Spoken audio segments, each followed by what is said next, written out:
Assalamualaikum warahmatullahi wabarakatuh. Pada kesempatan kali ini kita akan belajar tentang beriman kepada kitab-kitab Allah Subhanahu wa taala.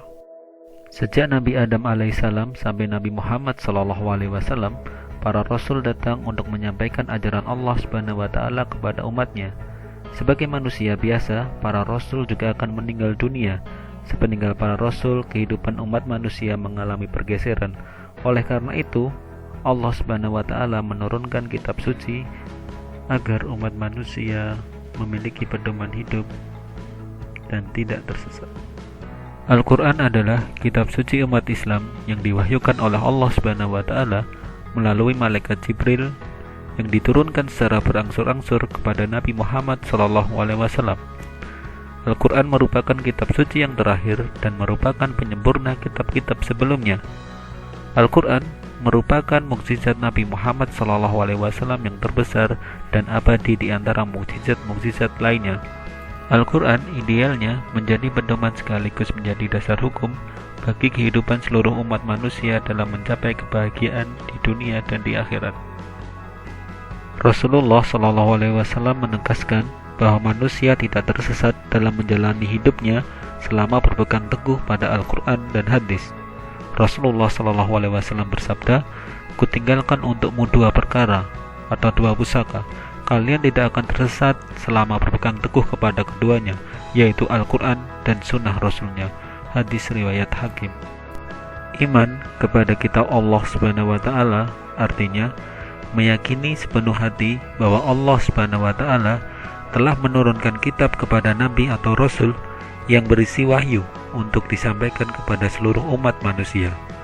Allah Subhanahu wa taala menurunkan 4 kitab kepada nabinya, yaitu yang pertama kitab Taurat kepada Nabi Musa alaihissalam, 2 kitab Zabur kepada Nabi Daud alaihissalam, ketiga kitab Injil kepada Nabi Isa alaihissalam, dan yang keempat kitab Al-Quran kepada Nabi Muhammad sallallahu alaihi wasallam.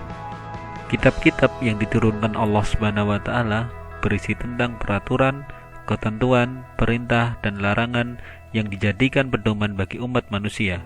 Semua kitab-kitab berisi ajaran pokok yang sama, yaitu mengesahkan Allah Subhanahu wa taala. Yang berbeda hanyalah dalam hal syariat yang disesuaikan dengan zaman dan keadaan umat pada waktu itu. Selain kitab-kitab tersebut, ada wahyu yang berbentuk suhuf, yaitu wahyu Allah Subhanahu wa taala yang berupa lembaran-lembaran. Kitab suhuf hanya dimiliki oleh Nabi Musa alaihissalam dan Nabi Ibrahim alaihissalam. Allah Subhanahu wa taala berfirman, yang artinya, sesungguhnya ini terdapat dalam kitab-kitab yang dahulu, suhuf-suhuf yang diturunkan kepada Ibrahim dan Musa. Quran Surat Al-A'la ayat 18 dan 19. Kitab Taurat. Kitab Taurat diturunkan menggunakan bahasa Ibrani dan diturunkan kepada Nabi Musa alaihissalam untuk Bani Israel. Taurat berisi 10 hukum atau 10 firman yang diterima Nabi Musa alaihissalam di Bukit Tursina, yaitu yang pertama, tiada Tuhan selain Allah Subhanahu wa taala. Kedua, jangan menyembah berhala. Ketiga, jangan mempersekutukan Allah Subhanahu wa taala. 4. Sucikan hari Sabat atau Sabtu. Yang kelima, hormati kedua orang tuamu. Yang keenam, jangan membunuh. Yang ketujuh, jangan berzina. Yang kedelapan, jangan mencuri. Yang 9, jangan bersumpah palsu. Dan 10, jangan menginginkan milik orang lain atau hak orang lain. Kitab Zabur. Kitab Zabur diturunkan dengan menggunakan bahasa Kipti kepada Nabi Daud alaihissalam dan diturunkan kepada Bani Israel. Secara garis besar, isi kitab Zabur terdiri atas 5 macam. Yang pertama, nyanyian untuk memuji Tuhan. Kedua, nyanyian perorangan sebagai ucapan syukur. Yang ketiga, ratapan-ratapan jamaah. Yang keempat, ratapan dan doa individu. Yang kelima, nyanyian para raja.